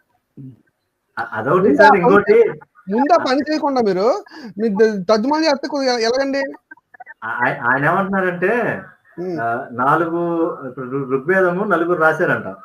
ఆ 4 కూడా 4 విధాలుగా రాశారంట. దాన్ని ఒక క్రమంగా పెడుతున్నారంట ఈయన. ఓకే. దాన్ని అంటే ఒకరు ఒక అర్థం రాశారంట, ఒకరు ఇంకో అర్థం రాశారంట. బైబిల్ యూనివర్సిటీస్ లో చదువుకున్న వారు ఎవరు సర్టిఫై చేశారు అని అడిగారండి క్వశ్చన్ ముదిగొండ గారు. ముదిగొండ గారు అడిగారు లేకపోతే ఈయన తెలియదు నాకు. మొత్తం ఇద్దరులో ఒకరు అడిగాడు. ఏమని అడిగారంటే బైబిల్ యూనివర్సిటీలో చదివిన వారు వీళ్ళు ఎవరు స్టాంప్ వేసి ఇచ్చారు అని అడిగారు ఈయన. మరి నేను అడుగుతున్నాను భాస్కర్ రాజు గారు, మీకు ఎవరు స్టాంప్ వేసి ఇచ్చారండి తర్జుమాలు చేయడానికి వేదాలని? మీకు స్టాంప్ వేసి ఇచ్చారు? ముదిగొండ గారికి అసలు ప్రొఫెసర్ చదివి ఆయన యూనివర్సిటీలో ఉండి స్టాంప్ వేయడం ఏంటంటే, అంటే యూనివర్సిటీ స్థాపించే స్టాంప్ వేయడానికా? సార్ ఒక సింపుల్, ఈయన గారు ఉట్టి వేదాల్లో దాని భాష్యాన్ని అంటే దాని మీనింగ్ ని మారుస్తున్నారా, శ్లోకాలు కూడా మారుస్తున్నారా? టోటల్ అంతా తప్పునట్టండి. ఇంతవరకు తర్జుమా చేసిన అందరూ కూడా తప్పులు తర్జుమా చేస్తారట. ఈయన తర్జుమా చేస్తారట ఈయన. అంటే నేనేం చెప్తున్నా అంటే యజుర్వేదంలో కొన్ని దగ్గర ఉంటాయి. ఓ ముక్క నువ్వు బాగా ఉడుకు, ఓ అగ్ని నువ్వు బాగా ప్రజ్వరిల్లు, ఈ ముక్క మెత్తగా ఉడికేటట్టుగా నువ్వు బాగా ప్రజ్వరిల్లు అని ఇలా ఉంటాయి కదా. అవి కూడా శ్లోకాలు లేపేయాలి కదా సార్, లేపేస్తున్నారా లేదా? మొక్క ప్లేస్ కందకాయ పెడతాడండి. మొక్క అనే పదంలో కందకాయ మొక్క అని పెడతాడేమో. ఇక్కడ ఇంకొకసారి ఇక్కడ చంద్రశేఖర్ ఆజాద్ గారు చాలా సార్లు 100 సార్లు కన్నా ఎక్కువే ఎడిట్ చేశారు అన్నారు. బాబు చంద్రశేఖర్ గారు ఎడిట్ చేయడం అంటే మాది వాక్యాలు మార్చలేదండి. మాది మొత్తం ఆ హెబ్రూలో ఉన్న వాక్యాలు మొత్తం అంతా ఏం మార్చలే. కాలానికి అనుగుణంగా, మనుషులకు అనుగుణంగా అవి అంటే అక్కడ మాట్లాడుకునే భాషను బట్టి మార్చుకుంటారేమో తప్ప డైరెక్ట్ గా అర్థాన్ని మార్చరండి మాది. కొంచెం అది గుర్తుపెట్టుకోవాలి మీరు. ఈ భాస్కర్ రాజు గారు రాసేలాగా రాముడు దుంపలు తిన్నాడు, కందలు తిన్నాడు అని రాయట్లే మేము. అశ్వ కందకాలు అంటే అదేందో మరి. అదే అశ్వ కందకాలు, ఈ కందకాలు, ఆ కందకాలు అలా రాయట్లే మేము. ఏంటంటే భాషకి మనం మాట్లాడే మాట తీరు ఉంటది. ఇప్పుడు సపోజ్ మీరే చూసుకోండి, ఇప్పుడు ఆంధ్రాలో ఒక కృష్ణా, వెస్ట్ గోదావరి, ఈస్ట్ గోదావరి ఒక రకంగా మాట్లాడతారు. తెలంగాణ సరిగ్గా యాష్ మారుతుంది. శ్రీకాకుళం వెళ్తే అంటే ఆ లాంగ్వేజ్ అనేది అక్కడ ఉన్న పరిస్థితిని బట్టి మారుతుంది తప్ప ఏదో మేమంతా అన్ని అర్థాలు మార్చట్లేదు. తెలుసుకోవాలి ఆజాద్ గారు. అయితే ఇంకా కొంచెం ముందుకెళ్దాం సార్. అయితే మన ఈ బొక్కల డాక్టర్ గారి ఇట్లా ఊపేస్తా ఉన్నాడు. ఆయన ఏం చెప్తున్నా అంటే ఆ యేసు ప్రభు ఎందుకు పారిపోయాడు అని ఆయన ధోని ఎక్కి ఆయన అంతటా చదువుతున్నాడు. అంతటా యోహాను శిష్యులు వచ్చి యేసుకు చెప్పగా ధోని ఎక్కి ఎందుకు పారిపోయాడు? ఇదేంటి పారిపోవటం ఏంటి?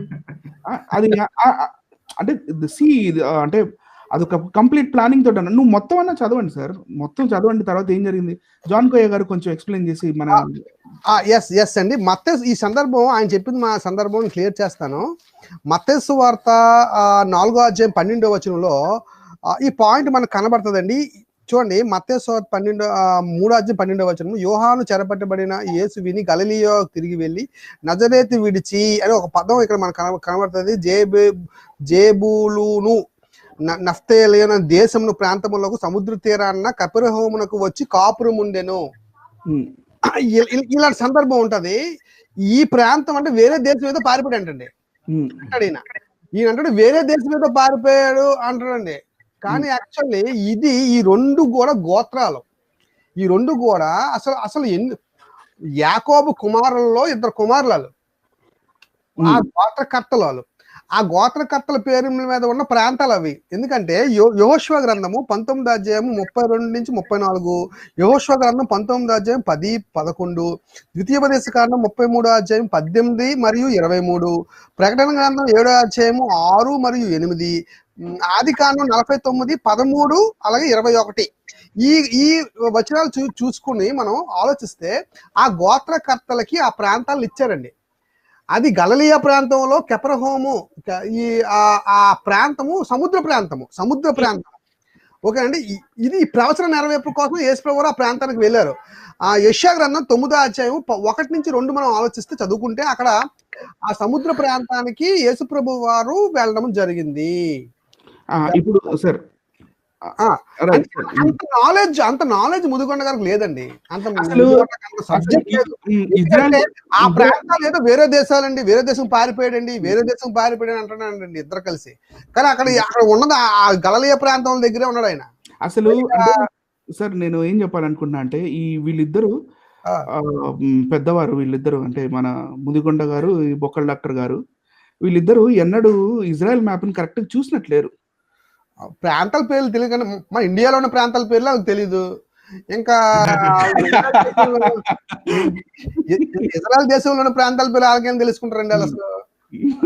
ఇప్పుడు ఇజ్రాయెల్ మ్యాప్ కరెక్ట్ చూసి ఉన్నట్లేరు. అది ఉన్నది గలిలియ సముద్రం, అదేమన్నా పసిఫిక్ సముద్రం, పసిఫిక్ మహాసముద్రం అంత పెద్దగా ఉందా? ఆ తర్వాత ఒక 7 సముద్రాలు వాళ్ళ గ్రంథాలు ఉన్నాయి కదండి. పాల సముద్రం, పెరుగు సముద్రం.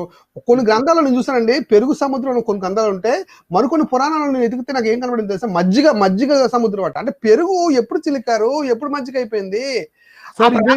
చూపించండి బాబు ముదిగొండ గారు, దయచేసి పెరుగు సముద్రం చూపించండి సార్. మజ్జిగ ఆరోగ్యం మంచిది, మజ్జిగ ఆరోగ్యానికి మంచిది. దగ్గు వేసుకుని వెళ్ళి తాగు వస్తాం. మజ్జిగ సముద్రం మీరు ఎక్కడ చదివారో కూడా నేను చెప్పగలను సార్. తర్కబద్ధమైన వాక్యాలు సార్. అగ్ని పురాణంలో ఉంది, అగ్ని పురాణంలో కూడా చూసాను సార్ నేను. అగ్ని పురాణం చూసాను. వీళ్ళ ఇస్కాన్ పంతులు స్వామి శ్రీ ప్రభుపాద వారు ఉన్నారు కదా, వారు ఇంగ్లీష్ లో ఓషన్ ఆఫ్ బటర్ మిల్క్ అని రాశారు. ఓషన్ ఆఫ్ బటర్ మిల్క్ అంటే దాన్ని డైరెక్ట్ గా తెలుగులోకి తెచ్చుకొని మజ్జిగ అని రాస్తున్నారు సార్. అది ఎక్కడుంది సార్? అది ప్రాంతం ఎక్కడుంది సార్? ముదిగొండ గారు, డాక్టర్ గారు, మీరు నిజంగా డాక్టర్ దయచేసి ఆ ప్రాంతం ఎక్కడుందో మాకు మ్యాప్ లో, ఇండియన్ మ్యాప్ లో చూపించండి.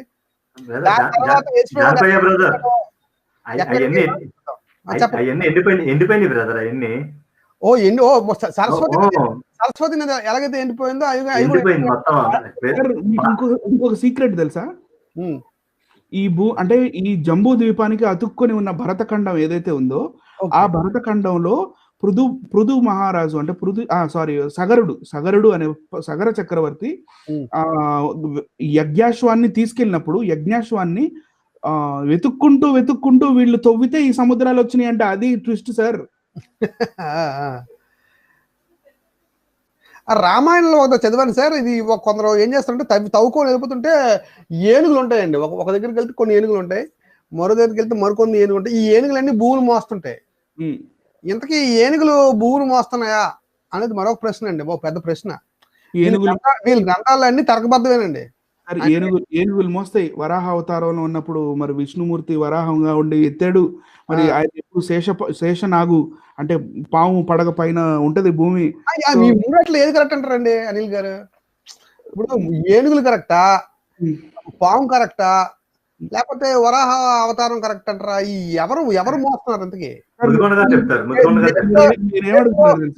మరి ఈ ఖాళీ స్థలంలో స్పేస్ లో వేలాడుతుంది అనేది కరెక్టా? మనకి యోబు గ్రంథంలో ఏదైతే ఈ భూగోళము శూన్యమందు ఏలాడుతున్నది అని ఉన్నదో అది కరెక్ట్ సార్. ఎప్పుడైనా బైబిలే గెలుస్తుంది.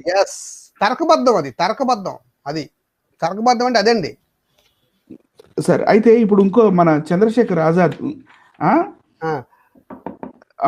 చెప్తున్నాడు, జాషువా యేసు ఎలా అయ్యాడు అంట. జాషువా కాదయ్యా, ఆయన పేరు యేసు ప్రభు పేరు యెషువా.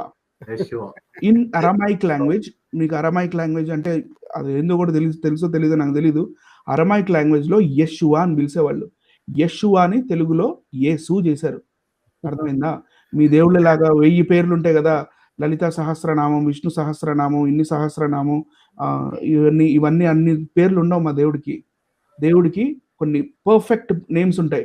లైక్ అదోనాయ్, అల్ షద్దాయ్, ఎలాయ్, ఎలోహీ, ఎలోహిమ్, యెహోవా.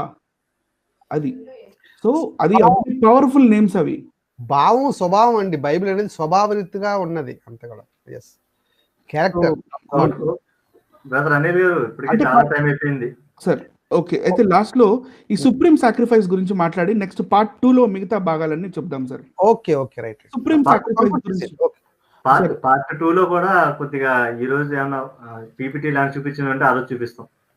Okay sir. హరిప్రసాద్ గారు, సుప్రీం సాక్రిఫైస్ అనేది యోహాను చేశాడు, మీరు యోహానిజం అనేది మొదలు పెట్టండి, మీరు ఈ క్రైస్తవులు ఇది కాదు, యోహాను తలకాయ నరికేసి ప్లేట్ లో పెట్టించాడంట సార్. అది సాక్రిఫైస్ అంటారా లేకపోతే అది మర్డర్ అంటారా? అక్కడ మర్డర్ జరిగిందా లేకపోతే అక్కడ సాక్రిఫైస్ జరిగిందా? మర్డర్ జరిగిందండి, అక్కడ మర్డర్ జరిగింది. అది తాతయ్య గారికి అది మరి పూర్తిగా చదవలేదు. అది ఏంటంటే యోహాన్ గారు చంపారు, ఆయన సాక్రిఫైస్ చేశారు. బైబిల్ చదవలేదండి 100% అండి. ఒక రిఫరెన్స్ చెప్పి ఇంకో రిఫరెన్స్ చెప్తుండే ఆయన అక్కడ మధ్యలోనే. ఆయన రిఫరెన్స్ చెప్తే ఈయన కరెక్ట్ చేస్తారు, ఎవరో మన భాస్కర్ రాజు గారు కరెక్ట్ చేస్తున్నారు. మీరు గమనించారో లేదో, అన్నట్టుగా. అసలు బైబిల్ చదవలేదండి ముదిగొండ గారు. వేస్ట్. అది యోహాన్ గారు అది తలకాయ నరికేయడం అంటే ఆయన సాక్రిఫైస్ చేసినట్టు కాదు. అది సాక్రిఫైస్ చేయడం అనేది వేరే. అసలు ఆయనకి సాక్రిఫైస్ అంటే ప్రేమ త్యాగం చేసేవాళ్ళు, ఎవరి చేతిలోనే చనిపోయిన వాళ్ళు త్యాగం చేశారు అనుకోవడం మూర్ఖత్వం అది. మరి ఆయన ఒక ప్రొఫెసర్ గా ఉండి అంత చదువుకొని ఒక కొన్ని వేల మందికి, నాకు తెలిసి కొన్ని వేల మందికి విద్యను అందించుంటారేమో నాకు తెలిసి ఉస్మానియా యూనివర్సిటీలో. అంత ప్రముఖమైన యూనివర్సిటీలో ఉండి కూడా సాక్రిఫైస్ అంటే జీవితాన్ని త్యాగం చేయడం ఎవరు అనేది కూడా ఆయన తెలుసుకోలేకుండా ఇలా వక్రీకరించి చెప్తున్నాడంటే చాలా బాధ వేస్తుంది తాతగారు. ఇప్పుడు సపోజ్ ఇప్పుడు మన దేశ సైనికులు ఉన్నారు సార్, మన దేశ సైనికులు ఉన్నారు, సరిహద్దుల్లో ఉన్నారు, మన దేశం కోసం ప్రాణాలు ఇవ్వడానికైనా రెడీ.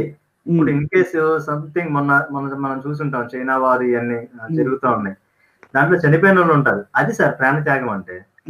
అంటే దేశం కోసం, దేశ రక్షణ కోసం వాళ్ళ యొక్క ప్రాణాన్ని కూడా సైతం లెక్క చేయకుండా పోరాడుతున్నారు చూసారా, చనిపోయిన వాళ్ళని ప్రాణ త్యాగం అంటారు.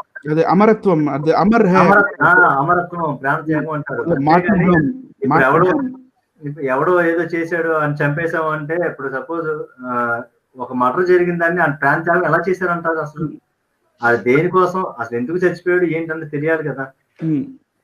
ఎందుకు చంపాల్సి వచ్చింది అంటే అఫ్ కోర్స్ యోహాన్ గారు చనిపోవడం అనేది హేరోదు రాజుకి ఆపోజిట్ గా ఉన్నాడు కాబట్టి వాళ్ళు చంపారు. కానీ ఇక్కడ యేసుప్రభు వారు చనిపోయింది దేనికి? దైవ కుమారుడుగా వచ్చి చనిపోయాడు. అది ఆ పాత నిబంధన అన్ని వాక్యాలు సరి చేసుకుంటే తెలుస్తుంది. నోటికి ఏది వస్తే అది మాట్లాడేకూడదు సార్, అది నోటికి వచ్చింది అంతే. ఇప్పుడు ఏంటంటే యోహాను చాలా గొప్ప త్యాగం చేశాడు, ఆయన తలకాయ ఇచ్చేసాడు, ఆయన తలకాయ ఇవ్వలేదు. అదే అన్నా. ఇప్పుడు యోహాన్ గారు త్యాగం చేశారు అంటే ఏంటి? ఆ త్యాగానికి ఒక ప్రతిఫలం ఏంటని చూడాలి కదా. త్యాగం చేసినందుకు ఒక ప్రతిఫలం ఉండాలి. ఏంటి ఆ ప్రతిఫలం ఏంటి? ఆయన చేసిన ప్రతిఫలం ఏంటి? ఆయన యోహాన్ గారి గురించి అసలు ఇద్దరికి కంపారిజన్ చేస్తూ చాలా దారుణంగా మాట్లాడడం జరిగింది. అసలు చాలా దారుణంగా మాట్లాడారండి. అంటే నేను ఫటాఫట్ తొందరగా చెప్పాలనుకున్నాను. యేసయ్య సిలువ యాగం చేసి సిలువ మీద శ్రమలు పడి చనిపోయారు ఆయన. తర్వాత 3 రోజులు లేచి తిరిగి తర్వాత 40 రోజులు శిష్యులకి ఎన్నో విషయాలు చెప్పి ఆయన తండ్రి దగ్గరికి వెళ్ళిపోయారు. ఇలాంటిది ఎవరన్నా చేశారా? యోహాన్ చేశాడా? సిలువ వేయడం దాకా కాదు, ఆ తర్వాత ఏం జరిగింది సార్? అది కూడా ముఖ్యం కదా. అలా చూస్తే మనం బైబిల్ ప్రకారమే చూస్తే పౌలు గారికి ఆయనకు కూడా బీహెడింగ్ అంటే తలకాయ నరికేశారు. పౌలు గారికి కూడా పేతురు గారు తిరగదిప్పి సిలువేశారు. మరి బార్తలోమి గారికి మొత్తం చర్మం ఒలిచేశారు ఆయనకి. ఆంద్రే గారికి ఎక్స్ ఆకారంలో ఉన్న సిలువ మీద ఆయనని ఏలాడదీస్తే 2 రోజులు ఆయన సిలువ మీదే ఉండి, అంటే ఎక్స్ ఆకారంలో ఉన్న సిలువ మీద ఉండి ఆయన సువార్తను చెప్తూ ఆయన సిలువ మీదే చనిపోయాడు. సో ఎలా చనిపోయారని కాదు, ఎవరు చనిపోయారు, ఎవరు ప్రాణాన్ని పెట్టారు. ప్రాణాన్ని పెట్టిన తర్వాత మళ్ళీ తిరిగి మనిషిగా చనిపోయాడు, దేవుడై లేశాడు సార్.